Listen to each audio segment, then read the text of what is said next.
American English, American English webinar series. Teach and learn. American English webinar series.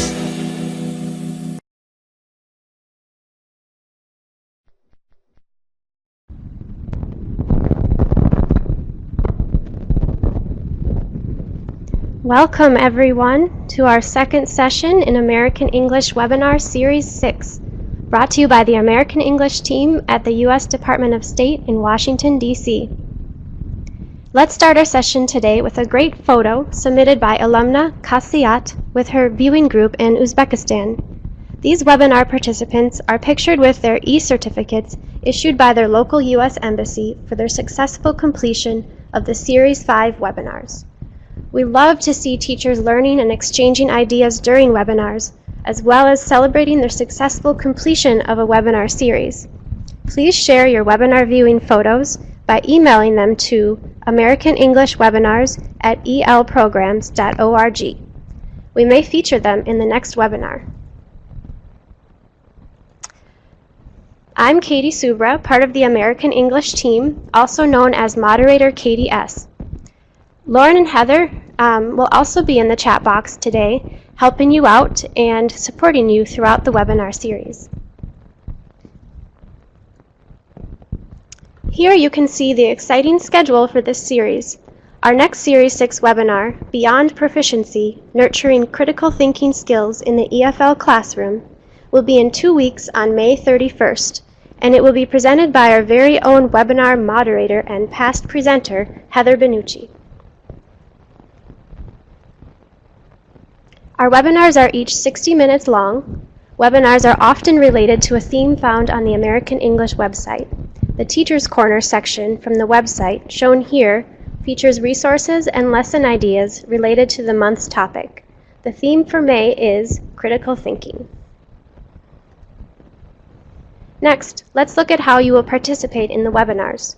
During these webinars, you will hear but not see the presenter. The way for you to participate is by typing in the chat box, as many of you are already doing. The chat box is where you can ask questions or make comments related to today's topic. We may not be able to answer every question during the session, as there are often hundreds of teachers participating. However, there is another place to ask questions after the session is over, the Ning Community for Teachers, which we'll look at in more detail momentarily. The presenter may also ask you questions in the form of polls. These multiple choice questions will appear on the screen for you to answer. Some people may experience technical problems during the webinar. We will let you know if we are having a global problem.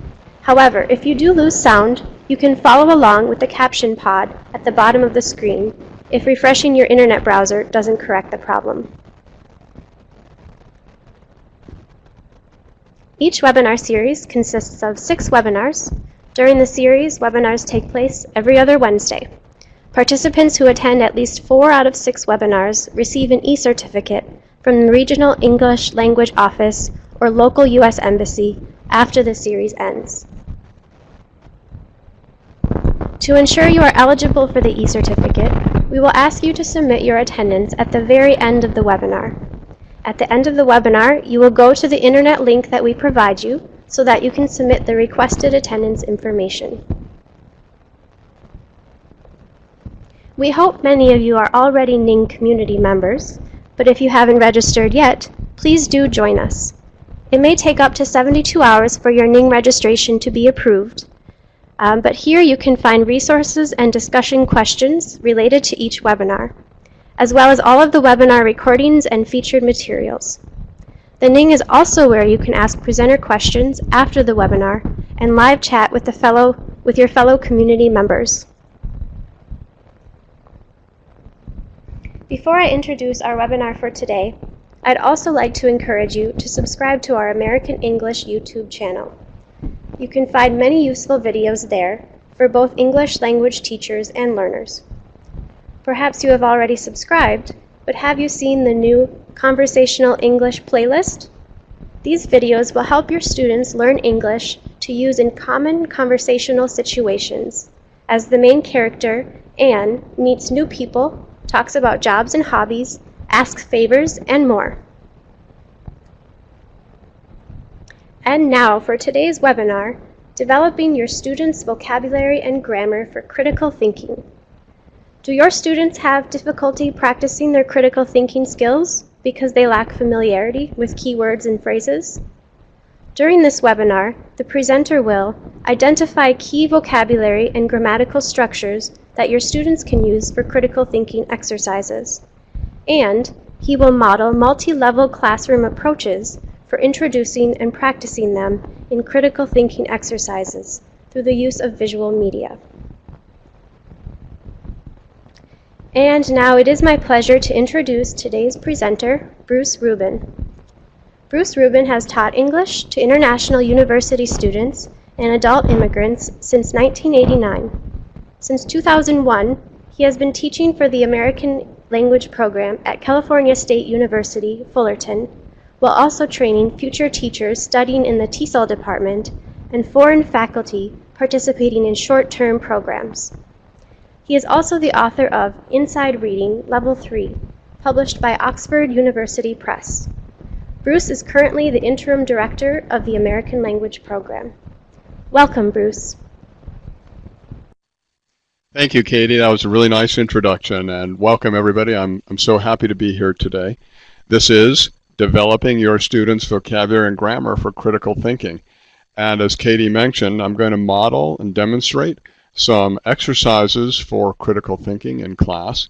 This is our monthly theme here at American English. I'm also going to build on a previous webinar about the use of photography in class and show how using photographs can be very interesting and rewarding for critical thinking practice. And of course, as the title of the webinar says, I'm going to focus on the language for critical thinking. So I'll talk about some key important vocabulary and grammar structures that you can use with your students in class. Now, the first thing I'd actually like to discuss briefly are your lobby poll results. For number one, about 57% of you say that your students are too low in their language skills to practice critical thinking in English. I'm going to try to persuade you today that that might not be true, and I'll give you some tips for dealing with students who are still kind of low in their language skills. And about 43% of you think your students have the language skills to practice critical thinking, but maybe they're not accustomed to doing it. Again, I hope that some of the techniques we look at today will help your students get more engaged in critical thinking, as well as in your language lesson, whatever it happens to be that day, and will become more accustomed to doing it and will possibly enjoy doing it. About 11% of you say your students have the language skills and the habit. So, of course, one of our goals here today is to get that number up. Have more of you try doing critical thinking, even with low-level students, and see again how that impacts your classroom practices and outcomes. Now for number 4 here, about 60% of you say that visual materials like pictures are generally more informative than written text, and only about 10% of you say that written text is generally more informative than a picture. So we'll see how that goes. And of course, I think most of us would say the combination of visual and written is the ideal. But for critical thinking purposes, or just in class, we don't always have that combination at hand. So let's talk a little bit about the webinar goals. Again, I want to demonstrate a sequence of critical thinking tasks from easy to difficult. That means some of these you could do with students who are just learning English, but all of them are also great for really advanced students who I think you'll find will really enjoy these exercises. And we're going to highlight vocabulary and grammar that we use specifically in the practice of critical thinking. In particular, vocabulary and grammar to show that sometimes we're not really certain about what we're seeing, especially in a photograph or possibly in a book. We're not really certain about the information that's presented there.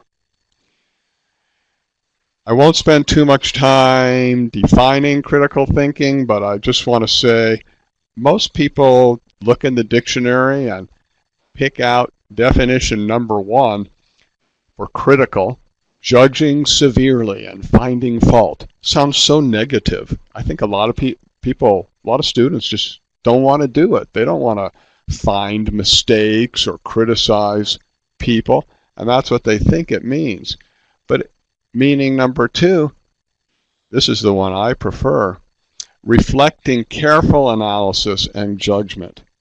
This means you can analyze something without judging it, just by asking some good questions, investigating like a scientist or a detective.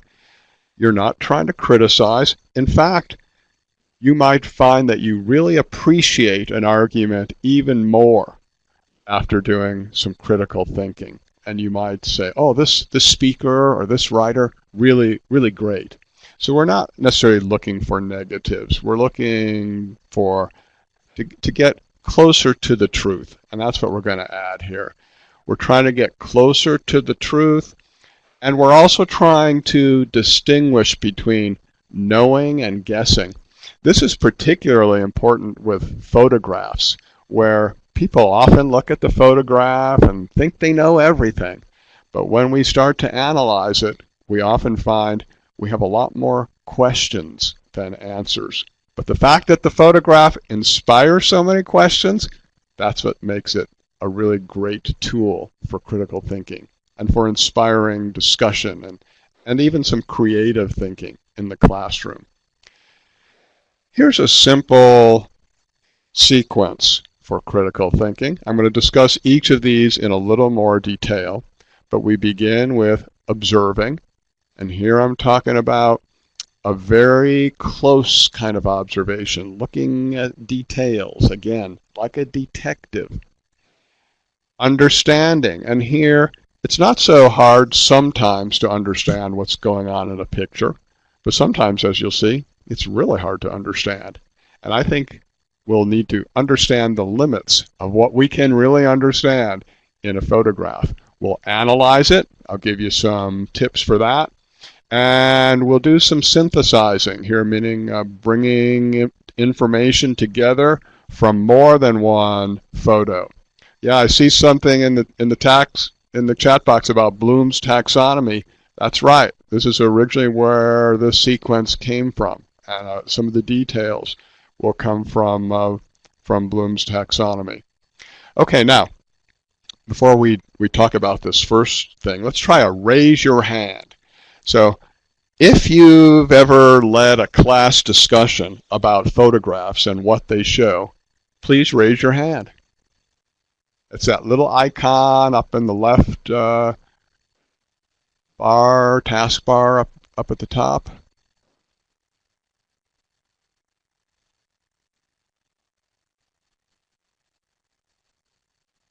Okay, looks like lots of you have done that. Good. All right, great. Now this photo was really meant to be descriptive. This is a cat, and I thought the cat was observing something very important here. Of course, do we know if the cat is really observing anything or is just getting sleepy? No, not really. But the details don't reveal a whole lot here. Maybe the way the chairs are made indicates they're for outdoors.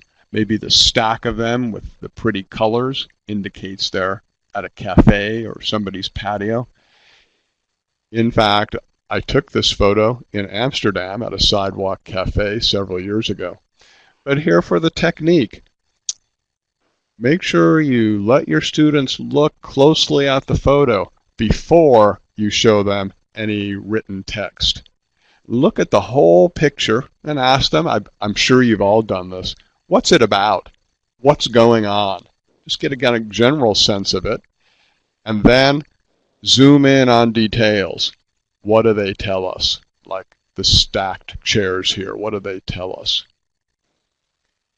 For understanding, again, here's a picture, by the way, from one of the resources that we posted on the Ning. This is from the New York Times article about 10 intriguing photographs. And this is a weekly feature that the New York Times has, designed for teachers. So you can go there anytime, and they'll have some really cool photos, very suspenseful, or some of them kind of mysterious, like this one. Here we want to know, what's missing from this picture? Well, of course, we have no idea what some of the people are shielding their eyes from, looking up at. Of course, we're wondering, how come this guy's not really doing the same thing?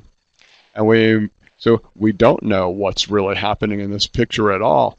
And then you might also ask, why did someone take this picture at all? What was the photographer's purpose? And here we don't know. Maybe he just thought this was an unusual looking scene. People looking up at the sky, and we don't really know what they're looking at. For analyzing, we'll start by breaking the photo into subject parts. You can talk about location, time, people, objects, activities. And you who are all English teachers, I'm sure your minds are already thinking, oh yeah, lots of good vocabulary practice there. Especially for all of them good. Location, we're going to practice both of these a little bit later, location and time. Objects could include count nouns, non-count nouns. Activities could include a lot of different verb tenses. And then we can also take this another step and compare and contrast the photo with a different photo. So we'll practice the grammar for that as well. What other kinds of questions might you ask for critical thinking? Perhaps you could suggest a few in the chat box.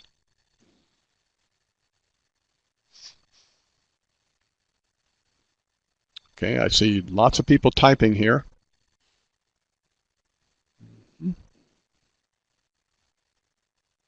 Yes. How can you relate to this picture? Yeah, that's nice. What is going to happen next? Yep, love it. What's missing here? What would you do if you were there? Love it. And these again are, they show how, what are they going to do after? Yes. And what were they doing before? Have you ever been in this situation? This is great. And what you've actually presented here are a lot of great prompts for creative thinking.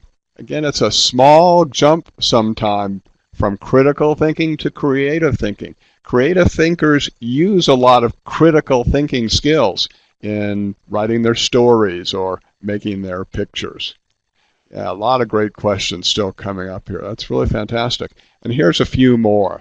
Again, trying to figure out, what do we know and what do we not know exactly? Do we know what's going on in this picture? How do we know? We're going to generate some alternatives, some possibilities. Is it possible that something else might be happening?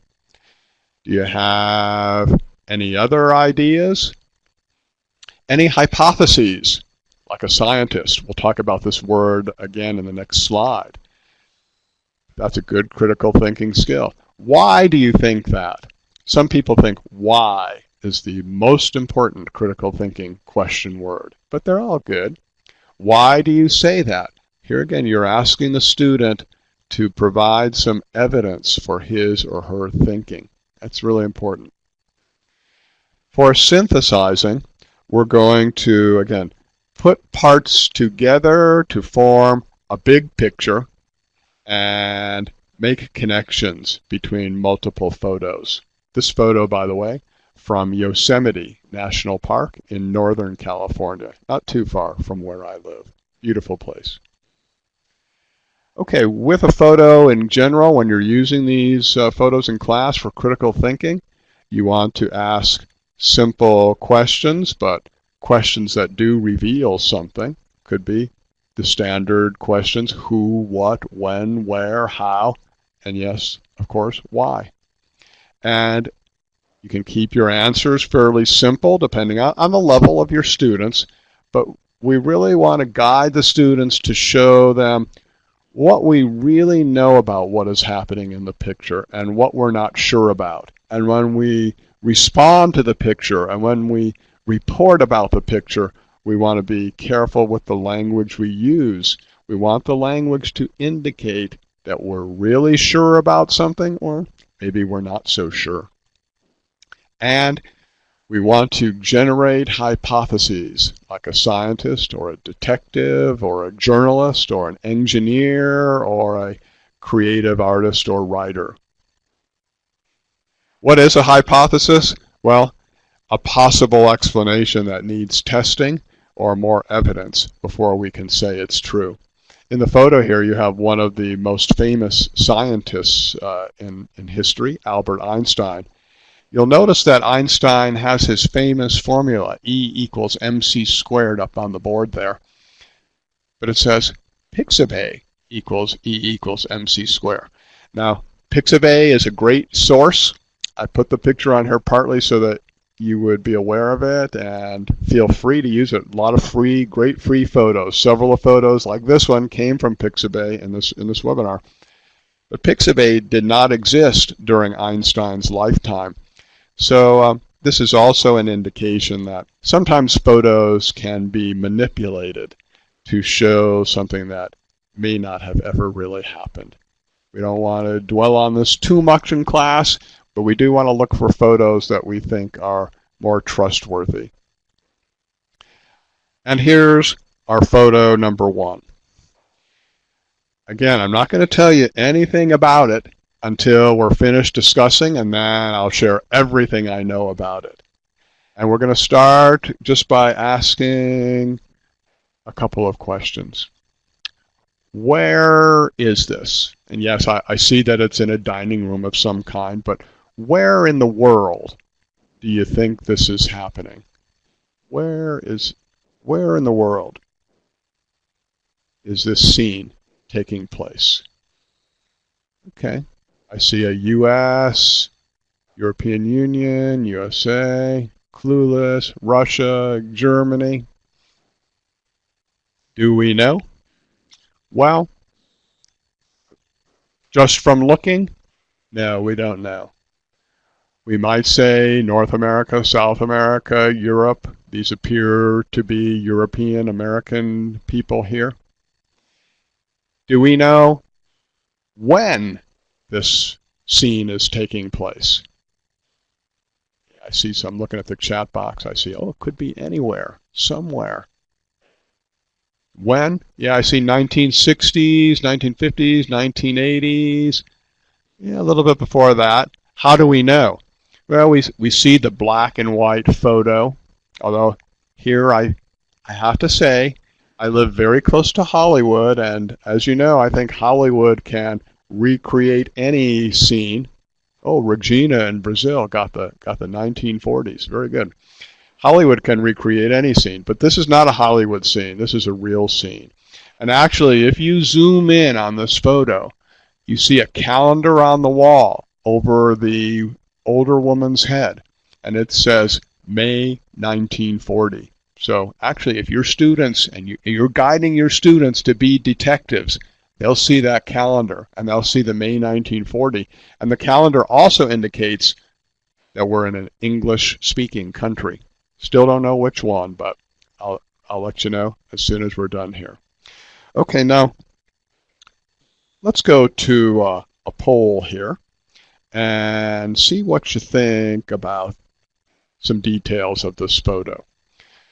So, tell me which ones you think are true.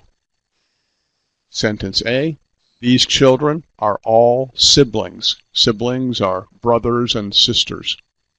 B, there are no other children in this family. C, the father of this family is at work. D, this is a happy family. And E, this is a healthy family.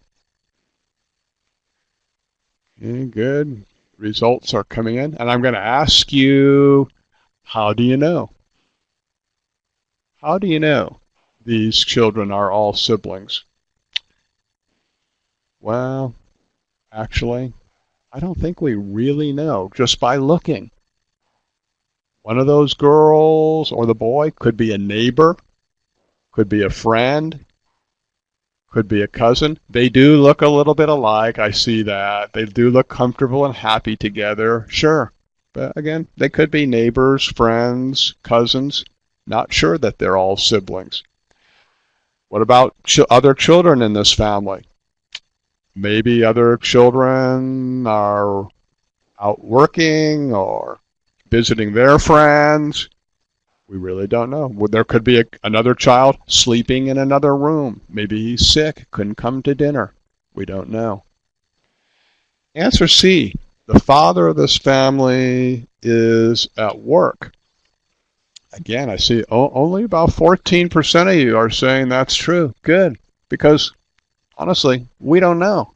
In fact, how about some hypotheses for the father?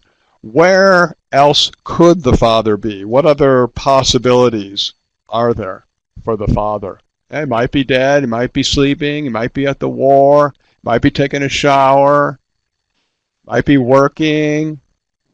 Yeah, very good. They could be divorced, might be out of the country, maybe he's taking the picture. Yeah, those are all great. Great, great, great. So we really don't know where the father is.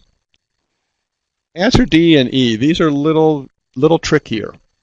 This is a happy family. And yes, I see that 42% of you say this is a happy family. It's hard to say, no, they're not happy. They look so happy together right here at this moment. Yeah, they're all smiling. But remember, when the photographer takes a picture, he omits or excludes or cuts out everything around it in space. So yeah, we don't know where the father is. He might be standing to the side. And this is just one moment in time. They look very happy right now at this moment. But do we know how happy they were before this photo was taken or after this photo was taken? We really don't. So it's hard to say that this is a happy family or this is a healthy family. They look healthy, sure, but we don't really know what's going on inside. So just from looking, it's hard to say this is a happy family. To be good critical thinkers, good responders, we should say, this looks like a happy family, or they look happy. This looks like a healthy family. They look healthy. So that's what we're going to practice just a little bit more here, is using that word look. When you say they look healthy, they look happy, you're saying we're not 100% sure about what they're like all the time. So let's try poll number 3 here and practice this just a little bit more. How about the mother on the left, the older woman? Does she look smart? Does she look tough? Does she look mean? Does she look loving? Yeah, about over 90% of you are saying she looks loving. We really don't know if she's smart or not. She doesn't look tough. She doesn't look mean, that's for sure. Yeah, she does look loving. Is she really loving? I hope so. I hope she was. I believe she was, but I don't know if she was or she wasn't, really. Let's take a look at one more poll here. Again, now we're going to get into some of the action in the picture here. Why is the family laughing? That's really the center of this picture, I think. Why are they laughing? Do we know? Well, the mother told a joke, maybe. The boy told an embarrassing story, maybe. One of the girls dropped her food on the floor, possible.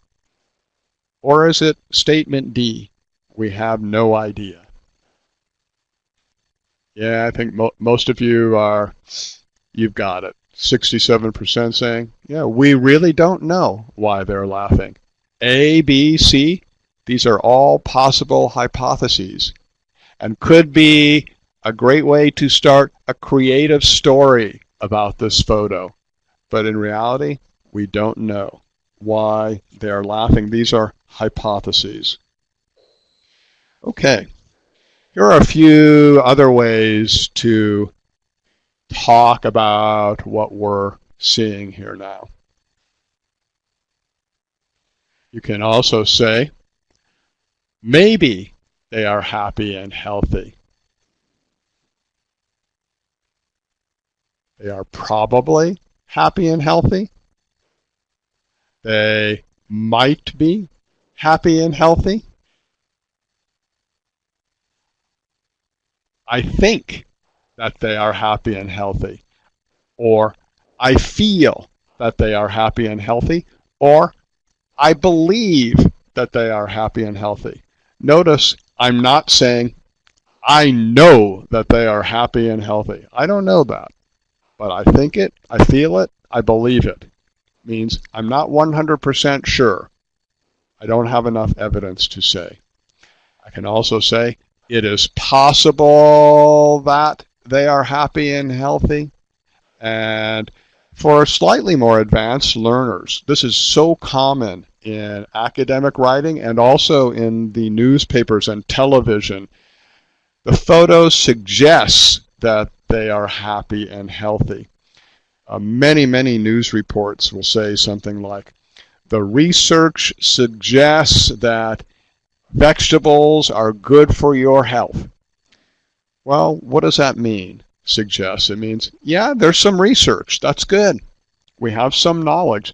But when a scientist hears suggests that, he or she thinks, well, that means we've got to do more research. There's much more to learn, but we're off to a good start. Now let's practice this one a little bit with a fill-in-the-blank exercise.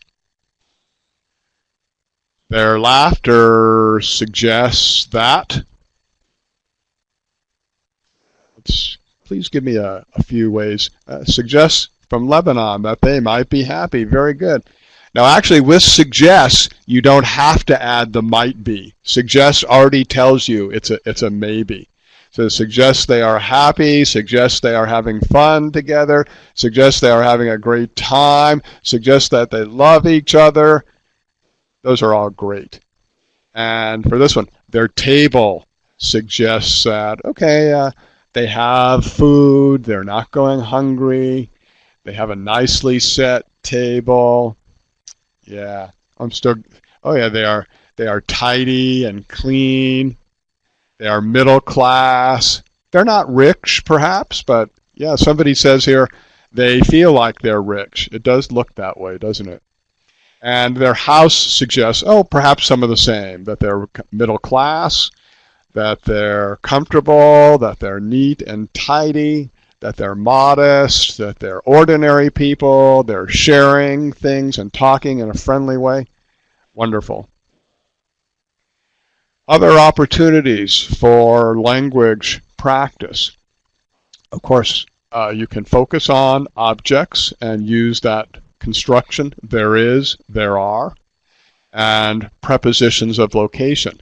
So you could say something like, there is a calendar on the wall. So I've got my there is, and I've got my preposition of location there. And for activities, I like practicing the present continuous tense. Here in this photograph, he is surfing. This is a common hobby out here in Southern California. That's a nice big wave. And so you could say, you could use the present continuous tense to describe a lot of things in this photo. So let's take a look again and try to fill in the blank one more time. Give me one sentence with there is or there are. There is delicious food on the table. Hey, thank you, Azerbaijan. Okay, that's for Farida. And There is a table, there are people. Very simple. Any beginning language class could be making sentences like that. In fact, there are is usually in the first level of grammar instruction. There's milk on the table, there are some pancakes, there is a cupboard, there's a window, lots of things to notice in this room. All right, great job so far. How about please give me a sentence using they are or the boy is. Use present continuous tense. They are eating, they are having dinner, they are drinking, well, it says drinking tea. Actually, I see them drinking milk. They are having a nice moment. They are laughing. Yep, the boy is sitting. The boy is eating. The boy is wearing a white T-shirt. Thank you, from Libya. The boy is drinking milk. The boy is telling a joke. So, yeah, a lot of good things, a lot of good sentences you can generate if you guide your students. Now at the end, after you've done all the language practice you feel like doing with these photos, then you can reveal what you really know. And here's what I know about this picture. May 1940. Mrs. Hanson, wife of a farmer in Utah, that's in the western United States, has dinner with her 3 children. So they are siblings. They are her children. She's the mom. On the table are home-produced milk, homemade bread, home canned peaches, home churned butter, and fish. By home churned, they got to turn the butter, stir it over and over and over again to make it thick like butter. And fish caught by the 3 children the day this picture was taken. Nice detail.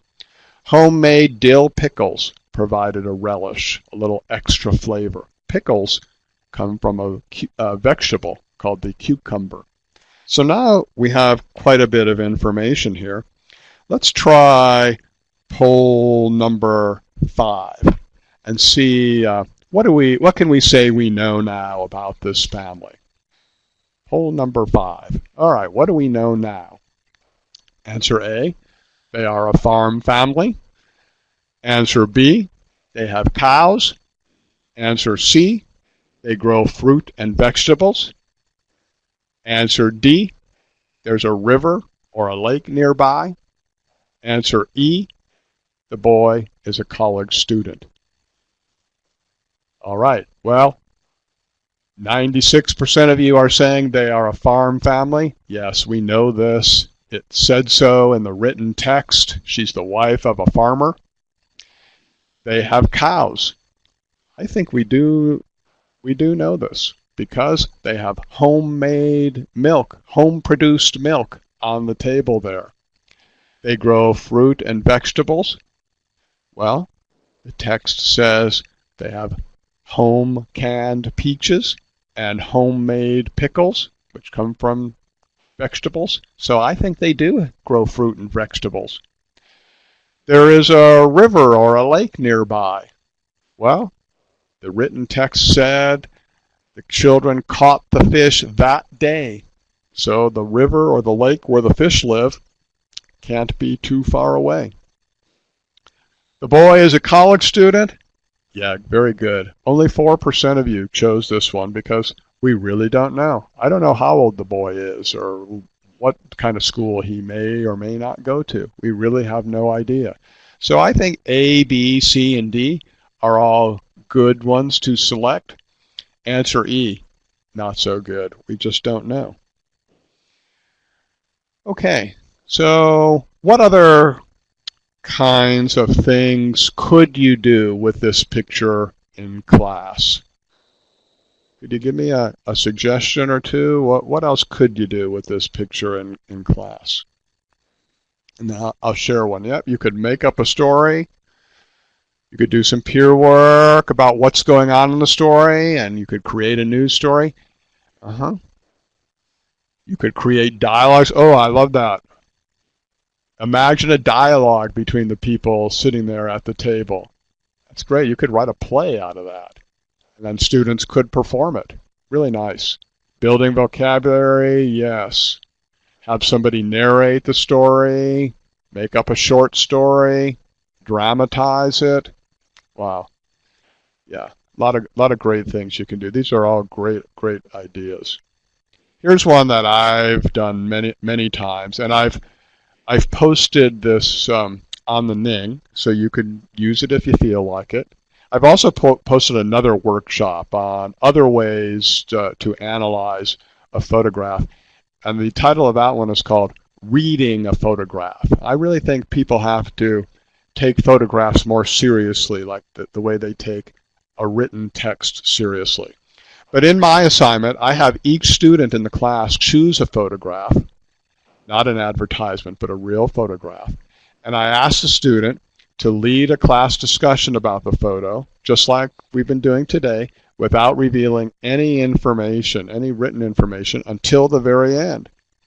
And then I ask the student to write a brief report about the photo using the same approach, telling me what they knew just by looking and what they knew from some other written information like the photo title or the caption. And you want to make sure, if you do this assignment or any assignment with photos, make sure the student includes a copy of the photo so that you can refer to it. You can't just assume you can figure out whether the student is right or not. You've got to be able to see it yourself. But my students have found some really amazing photos, very interesting.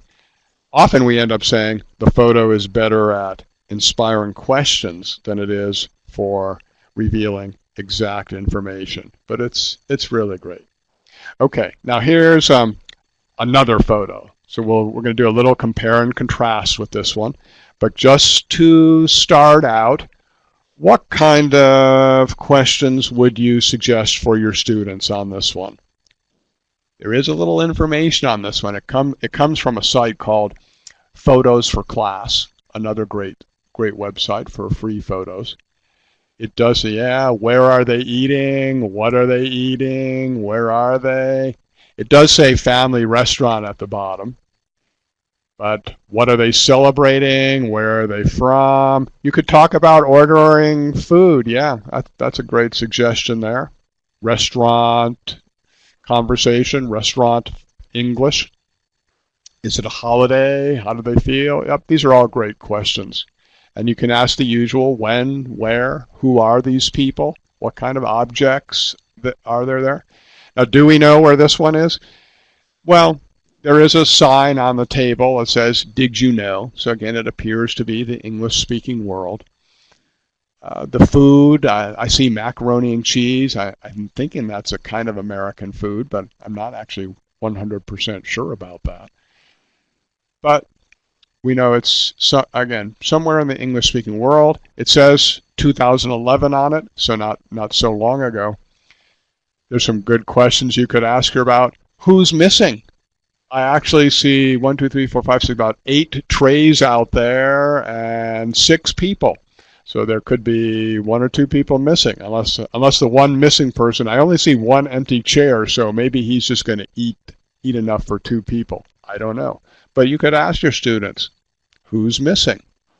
And again, if you look carefully like a detective, you'll see 3 generations here, we think. 3 children, the 2 parents, mom and dad, sitting under the window, and across from them, an older lady, could be, might be, possibly is grandma. So maybe the missing person is the grandfather. And where is he? Maybe he went to get a fork, or maybe he went to the restroom. But I think it's quite possible that he's taking the picture. I don't know why they would take the picture if grandpa's not there, so I'm thinking maybe grandpa is taking the picture. But do we know? Nope, we really don't know for sure. Okay, let's do a little more practice with the grammar for making comparisons, and then we'll do a few comparisons with those pictures. Here's the standard form. Take the adjective, add er, include the word then. So X is cheaper than Y. Or Y is more expensive than X. Now, when there's a similarity, you could say something like X is cheaper than Y, but both are expensive. And we'll talk a bit about some similarities as we go here today. But first, let's try another poll. In poll number 6, let's read these statements and mark the ones you think are true. First one, family A is healthier than family B because family A eats homemade food and family B eats restaurant food. B, family A is happier than family B because family A eats at home. C, family B is bigger than family A because family B eats more varied food in restaurants. Okay, very interesting poll results. A lot of you are going for answer A. Family A is healthier because family A eats homemade food. Well, I don't know which family is healthier. To me, they both look healthy, and we don't know for sure who's healthy and who's not. They look healthy, so I don't think we can really say for sure. I don't think it's necessarily true that family A is healthier. I think this is a common assumption, a common belief around the world today that homemade food is healthier than restaurant food. Sometimes it might be, but sometimes it might not be. Depends on the cook. Answer B and C, nobody really went for those. That's great. We don't really know which family is happier. And for C, I'm not really sure which family is bigger. There are 3 generations in family B. That doesn't mean there aren't 3 generations for family A, but they're not all in the picture. So I don't know which family is truly bigger. Family B looks bigger, but I don't think it's because of the food they eat. We really don't know. Similarities for these pictures, well, we could say both families have 3 children, assuming those are all the children. Both families have 1 boy and 2 girls. They both like eating dinner together, so they do have some similarities. Okay, let's do one more poll.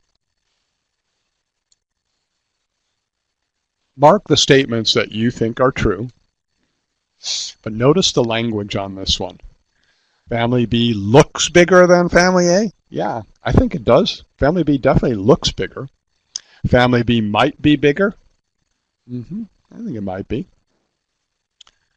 I think family B is bigger. Think is good here. You're not so certain about it. Maybe family B is bigger. Maybe is a good word to use here. Family B is probably bigger. Again, shows we're not certain. So that's a true statement. Good statement. It's possible that family B is bigger. That's even better than the one before. And lastly, the photos suggest that family B is bigger than family A. Very good. These are all good. I think these are all truthful statements. They don't say that we know everything. They don't say that we know for sure. But they're truthful in the way they say we don't know for sure. But this is what we're thinking. Like a detective, like a scientist. Okay, let's do a little bit of synthesis practice really quickly, but as we do, we're actually going to look at a little more language and grammar here. Both these quantifiers often come in either vocabulary or grammar books. You want to be careful about saying things like all families always eat together. No.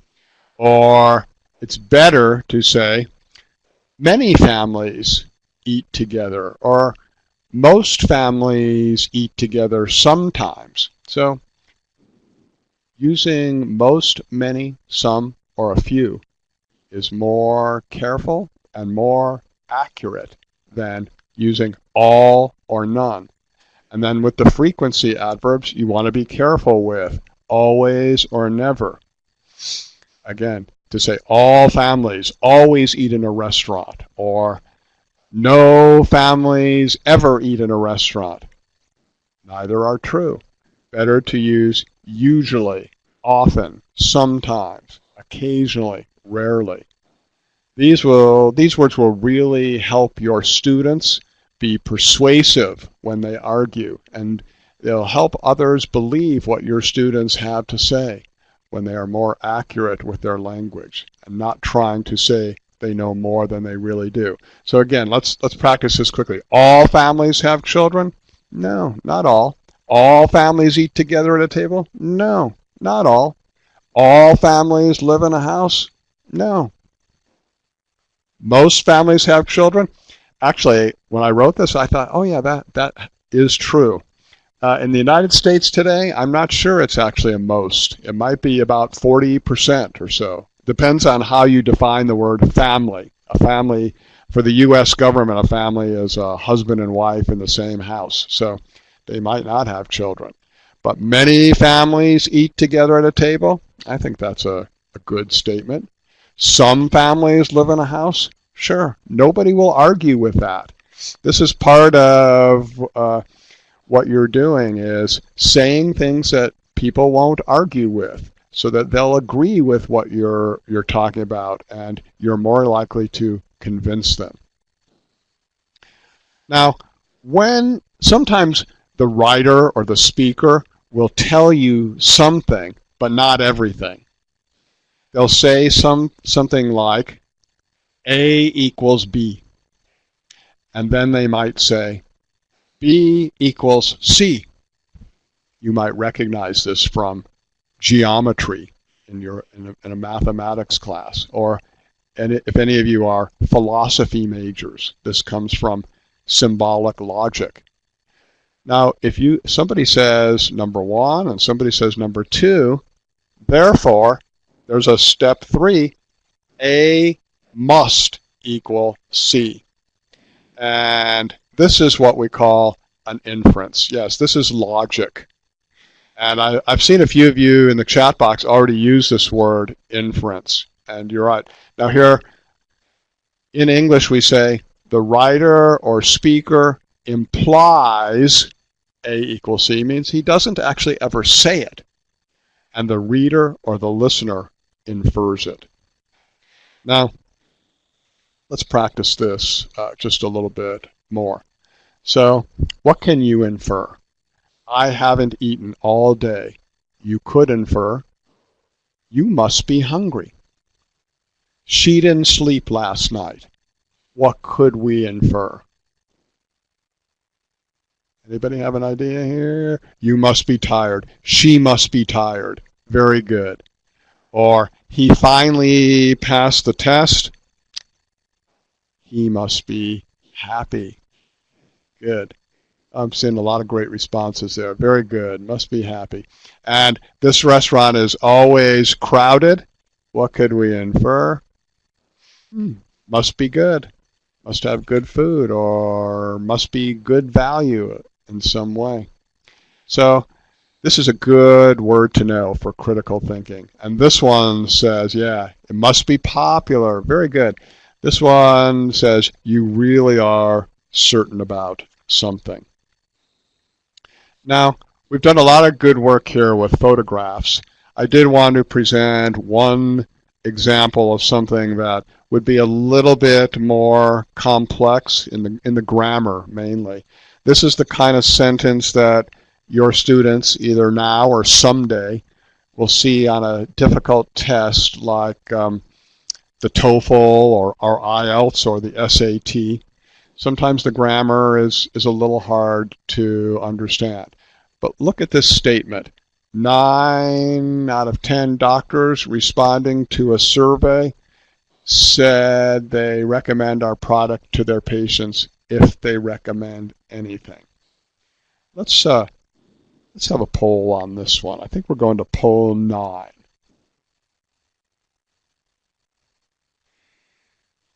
can we say, which of the following statements are true? Can we say that 9 out of 10 doctors recommend the product?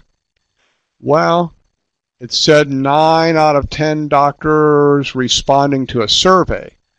So that doesn't mean 9 out of 10 doctors of all the doctors in the world. It just means the ones who responded to a survey. And even the ones who responded to a survey, it says at the end, if they recommend anything. This means maybe they didn't recommend anything. So answer A, too general. We don't know how many doctors recommend the product. We don't know how many doctors responded to the survey, and we don't know how many recommended anything. So therefore, answer B, also a problem. We just don't know if most doctors recommend the product. We don't know if they recommended anything or if they responded. So answer C is the one true statement here. This is the only good one. We don't know how many doctors recommend the product. And just going to highlight the grammar there for you briefly on the next slide. Again, the goal of this type of item is to avoid overgeneralizing. You have to look specifically at the grammar. Again, 9 out of 10 doctors responding. This is what we call in grammar an adjective clause reduced to the ing form. It really means doctors who responded. And then there's a key word there, if. There's, from the grammar books, a conditional. They might recommend something, and they might not recommend anything at all. Okay, just have a few minutes left here. I'd like to review a few other sentences that I think are good to use for critical thinking. We believe that the data will prove we are right. We think that the data will prove we are right. We feel the data will prove we are right. Again, all of these showing we're not really certain about it. We have data that probably proves we are right. Also, we're not certain. Data that might prove we are right. And it's possible that the data will prove we are right. Or we have data that suggests we are right. These are really nice phrases, nice constructions, nice structures to use for critical thinking. Okay, before I summarize the webinar, I'd like to try one more poll. Let's go to poll number 10. It's got a few of the same questions we had in the lobby before the webinar started, and I'm curious how you feel now at the end of the webinar.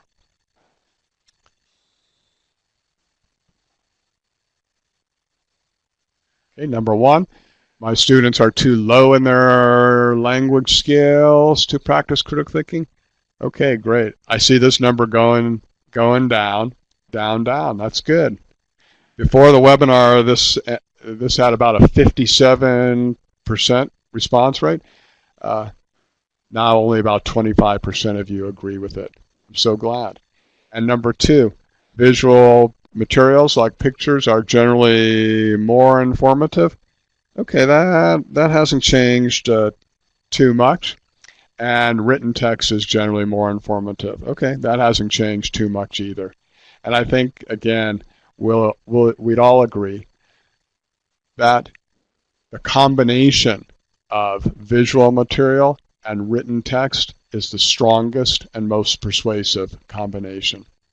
To summarize the webinar here, I would like to say that, sure, critical thinking, I think we all know this, is so much harder in a second language because there's so much unclear language in the reading and listening that our students encounter. And yet when they speak, we expect them to be clear and exact in their writing and their speaking. So it's a big challenge to be a good critical thinker in a second language. I really admire those of you who can do it well. I'm really impressed by it. And number two, whether critical thinking is the main focus of a lesson or maybe it's just a side story, a couple of extra questions in a grammar or vocabulary lesson, it can really deepen student engagement in the material. And I think your students will really appreciate it. It will be something more than just a language class for them. It'll be something more meaningful. And it'll help them throughout their lives, not only as students, but as people, as consumers. And finally, critical thinking can be practiced at all English proficiency levels. So I hope you'll try this even with students who are just learning. So thank you so much for participating today. I hope you enjoyed it. I hope you found it useful. I hope you'll give some of these techniques a try in class. Thank you very much.